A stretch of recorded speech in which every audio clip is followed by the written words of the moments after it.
تتخيل إنك تروح تغني في فرح وتكتشف إنك وسط جن مش بني آدمين؟ اشترك في القناة واضغط لايك وصل على النبي علشان القصة الجاية يمكن تكون عنك. ويلا نبدأ الحكاية.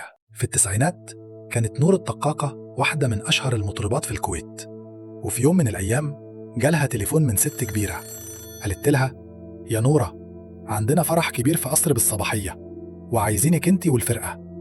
نورة وافقت وجهزت فرقتها وراحوا القصر بالليل.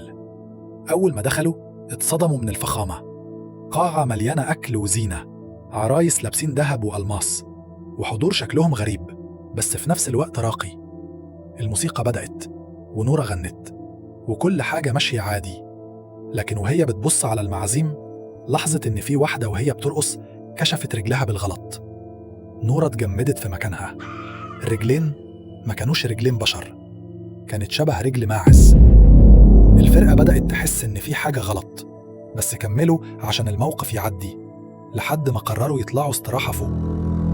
أول ما طلعوا الدور التاني اتصدموا أكتر.